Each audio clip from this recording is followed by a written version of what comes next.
Most people think attraction begins with beauty, status, confidence, or charisma, but some of the most unforgettable people you will ever meet are not the loudest in the room. They are the ones who remain calm when others lose control, the ones who don't beg to be understood, who don't chase attention, who don't react emotionally to every insult, every temptation, every moment of discomfort. There is something deeply unsettling about a person who controls themselves completely, not because they are emotionless, but because you realize how rare it is. In a world where people constantly leak their insecurities through words, anger, oversharing, impulsive decisions, and emotional outbursts, self-control feels almost supernatural, and people are drawn to it instinctively. Because deep down, human beings associate emotional control with power, not fake power, not loud dominance, real power, the kind that doesn't need to prove itself. You see it in the man who stays silent during an argument while everyone else becomes emotional, the woman who walks away from disrespect without creating a scene, the person who refuses to explain themselves to people committed to misunderstanding them. There is something magnetic about restraint. Carl Jung once said that until you make the unconscious conscious, it will direct your life and you will call it fate. Most people never realize how controlled they are by unconscious impulses. They think they are choosing their reactions, but they are reacting automatically to validation, to rejection, to loneliness, to desire, to fear. And the tragedy is, most people spend their entire lives being emotionally manipulated by things they never learned to master within themselves. That is why self-control feels attractive, because it signals inner freedom, and freedom is rare. Think about the modern world for a second. Everything around you is designed to destroy your self-control. Notifications, endless entertainment, instant gratification, cheap validation, constant outrage, constant temptation. People are rewarded for reacting instantly, for speaking impulsively, for exposing every emotion online the moment they feel it. Patience is disappearing. Silence is disappearing. Emotional discipline is disappearing. And because of that, the person who still possesses those qualities stands out immediately, not loudly, quietly, like a black wolf standing motionless in a field full of barking dogs. You feel it without knowing why. Even attraction itself changes when self-control enters the room, because desire becomes more intense when it is restrained. People obsess over those who are difficult to read, not because mystery is a game, but because emotional restraint creates psychological depth. The human mind is fascinated by what it cannot fully access. That's why oversharing often kills attraction. When someone reveals every emotion immediately, every insecurity instantly, every need desperately, the imagination disappears. But self-control creates space. And space creates tension, not manipulative tension, psychological tension, the kind that makes people wonder what you're really thinking when you stay calm, what you truly feel when you don't react, why you seem emotionally grounded in situations where others collapse. And this doesn't only apply to romance, it applies to respect, because people trust emotionally controlled individuals more. Imagine two men sitting in the same room. One constantly interrupts people, talks too much, defends himself over every small criticism, needs everyone to understand him, gets visibly angry when challenged. The other speaks slowly, listens carefully, responds without emotional chaos, knows when silence is stronger than explanation. Who feels more powerful? Who feels safer? Who feels more respected? The answer is obvious, because human beings unconsciously measure emotional stability when deciding who to admire, trust, follow, or fear. Even in ancient philosophy, self-control was treated as one of the highest forms of strength. The Stoics believed that the man who cannot govern himself will always become a slave to the world, a slave to anger, to pleasure, to approval, to fear. And if you look honestly at modern life, you realize most people are enslaved by emotion without even noticing it. A single text message changes their mood for the entire day. One rejection destroys their confidence. One insult consumes their mind for hours. One moment of loneliness sends them running toward people who do not even value them. They are not living consciously. They are being pulled by invisible emotional strings. And the terrifying part is, society normalizes this instability. People call impulsiveness authenticity. They call emotional chaos passion. They call addiction freedom. But there is nothing free about lacking control over your own mind. Real freedom begins when external circumstances stop controlling your internal state. That is why self-control changes the energy of a person completely. Because when someone is no longer desperate for validation, their presence becomes heavier, calmer, more dangerous in a strange way. Nietzsche once wrote that he admired people who contained chaos within themselves, not people who eliminated emotion entirely, but people strong enough to carry it without collapsing. That distinction matters, because self-control is not suppression. Suppression is fear pretending to be discipline. Real self-control means you feel the anger, but choose not to become it. You feel desire, but are not ruled by it. You feel sadness, but do not weaponize it against yourself or others. There is enormous psychological maturity in that, and most people never reach it because most people are taught to escape discomfort immediately. If they feel lonely, they distract themselves. If they feel insecure, they seek attention. If they feel bored, they consume stimulation. If they feel pain, they numb it. Very few people sit still long enough to actually face themselves. And that's where the deeper layer of self-control begins. Not in behavior, in awareness. A man walks into his apartment late at night. The room is silent except for the faint hum of the refrigerator. His phone lights up with a message from someone who only contacts him when they feel lonely. He knows the pattern. He knows this connection is empty, temporary, emotionally draining. Part of him wants to answer immediately, not because he truly cares, but because he wants relief from solitude. And in that moment, self-control becomes invisible. Nobody claps for it. Nobody sees it. But the real battle is happening internally, because self-control is often the ability to tolerate temporary discomfort without betraying your long-term peace. That is what makes it attractive. People can feel when someone has mastered themselves privately. You see it in their eyes, their pace, their emotional consistency. There's less desperation in them. And desperation changes everything. It changes how people speak, how they love, how they argue, how they chase, how they stay in situations destroying them. Desperate people abandon their dignity slowly. And the frightening thing is, they usually don't realize it while it's happening. They think they are fighting for love, but often they are fighting against their fear of being alone. They think they are expressing emotion, but often they are leaking unresolved insecurity. Self-control forces you to confront truths that emotional impulsiveness helps you avoid. That's why so many people fear silence. Silence exposes them to themselves. A man sitting alone in a dark room with no distractions suddenly meets every unresolved thought he has been running from. His regrets, his envy, his loneliness, his shame, his hunger for approval, and most people escape before they can truly look. But the ones who stay, the ones who learn to remain composed in that internal darkness, become different, not colder, clearer. Jung believed that every human being carries a shadow, the hidden parts of themselves they refuse to acknowledge: aggression, jealousy, neediness, fear, vanity. And people who lack self-control are usually controlled by their shadow unconsciously. You can see it everywhere. The person pretending to be kind while secretly resentful.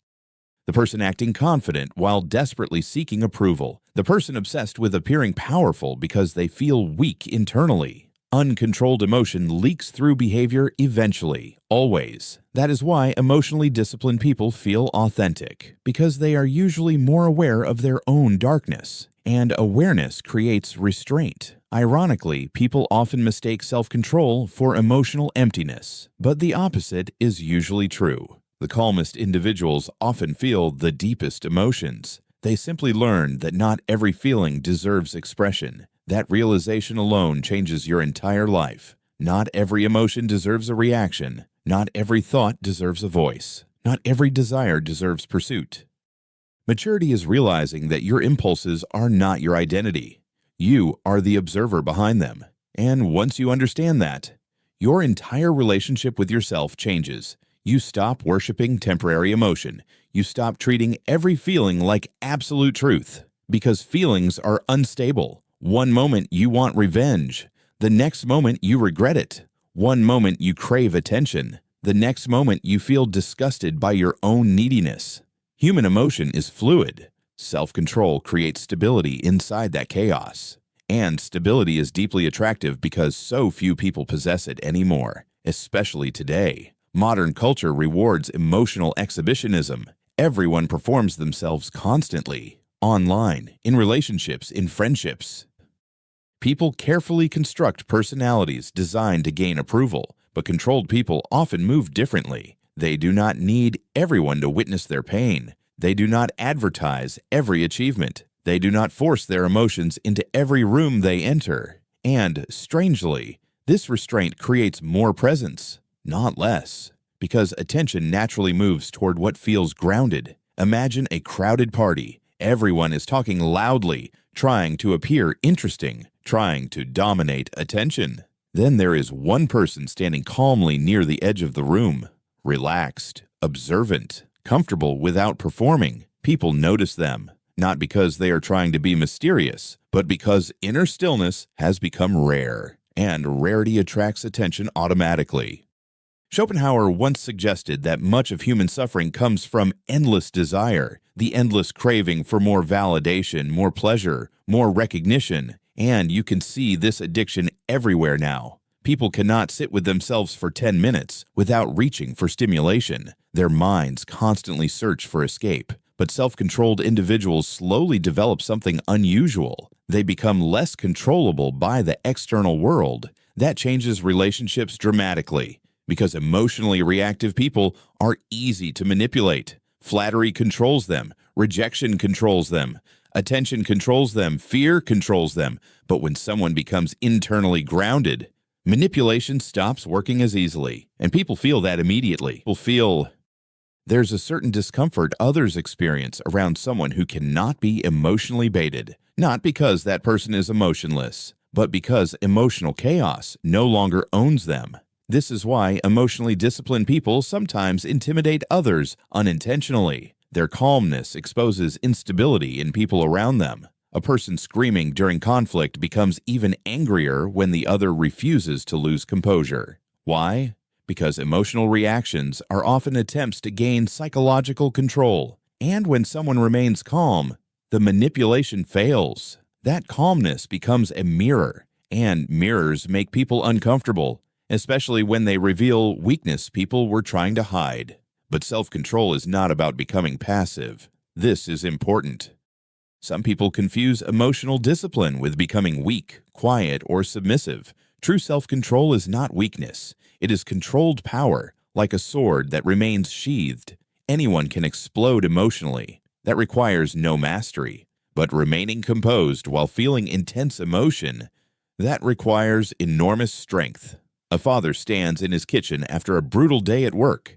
Bills stacked on the counter, exhaustion in his bones, frustration boiling inside him. His son accidentally breaks a glass nearby. For 1 second, anger flashes through his body. The impulse is immediate, to shout, to release tension, to transfer pain downward. But he stops, breathes, and responds gently instead. That moment will never trend online. Nobody will celebrate it.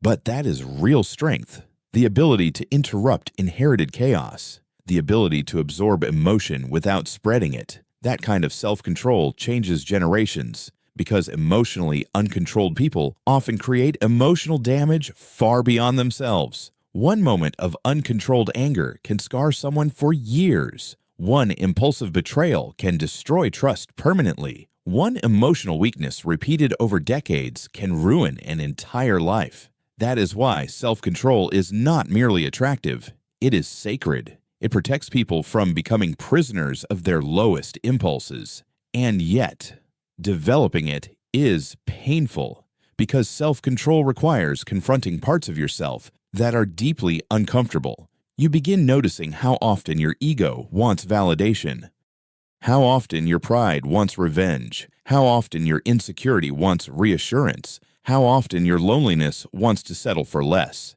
And suddenly, you realize the hardest person to control was never other people.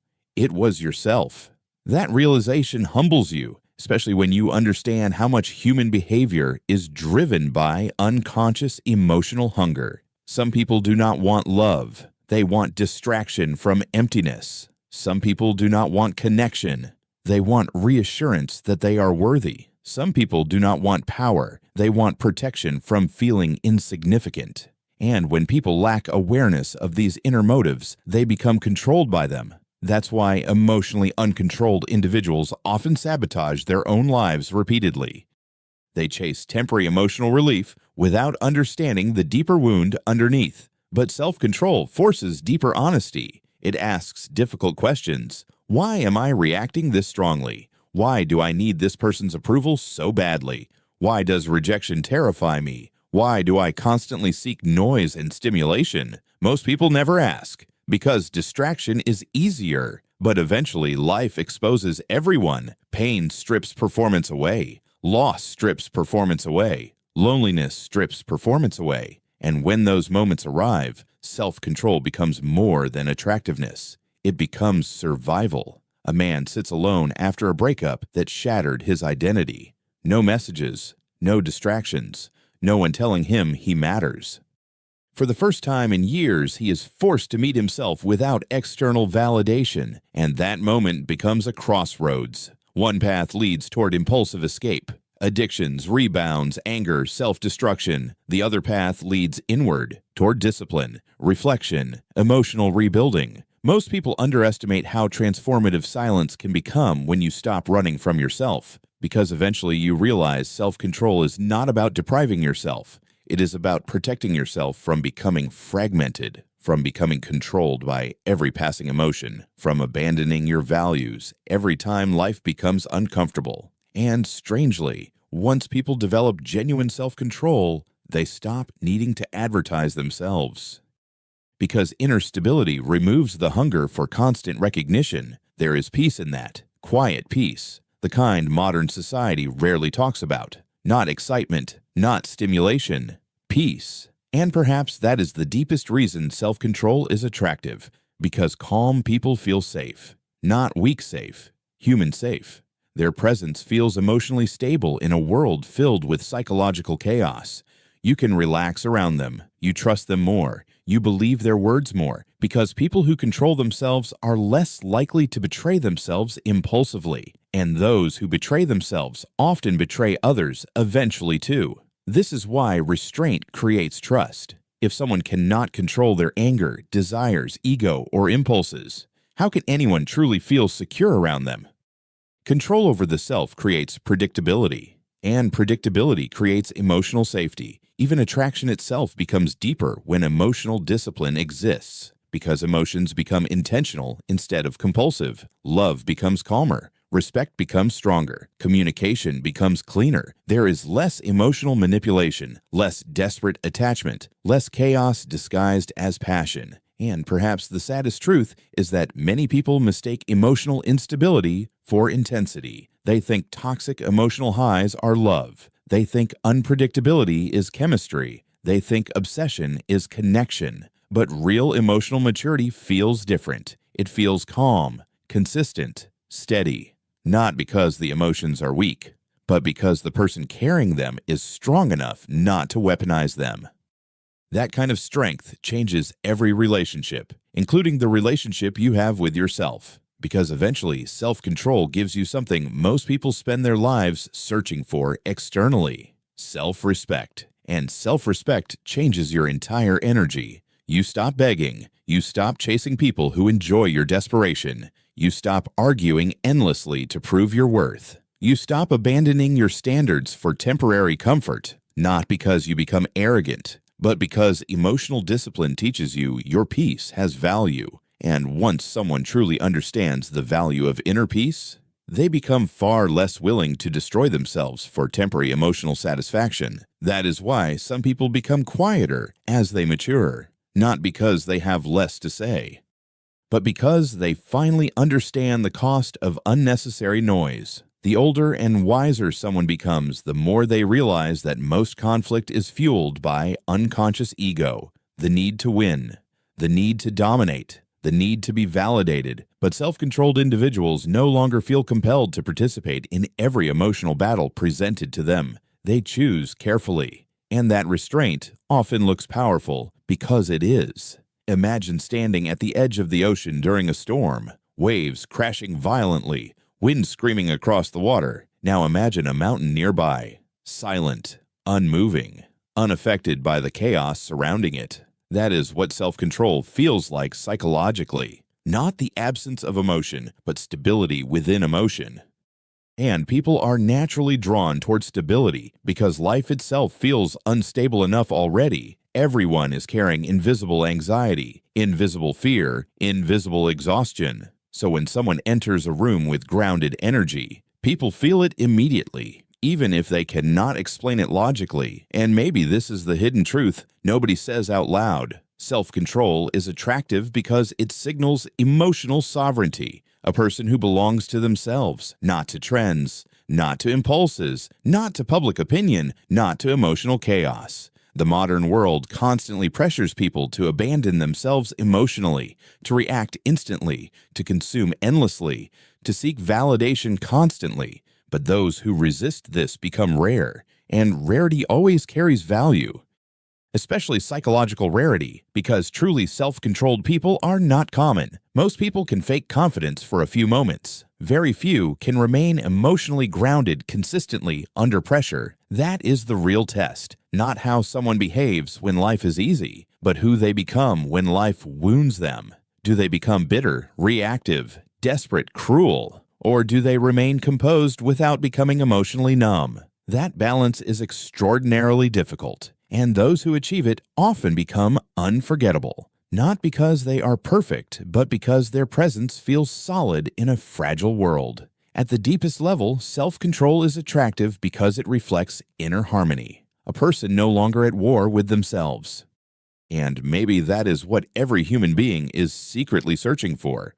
Not perfection, peace, the kind that cannot be purchased, cannot be performed, cannot be faked for long, only built quietly through discipline, awareness, pain, reflection, and thousands of invisible moments where someone chooses not to become their worst impulse. In the end, self-control is not about appearing strong. It is about becoming trustworthy to yourself. Because the person who cannot trust themselves emotionally will always feel unstable internally, no matter how confident they appear externally. But the person who learns restraint, who learns awareness, who learns how to carry emotion without being consumed by it, develops something rare, a calmness that cannot easily be manipulated. A dignity that does not beg, a presence that does not perform, and people feel that deeply. Because in a world addicted to emotional excess, the person who masters themselves becomes unforgettable.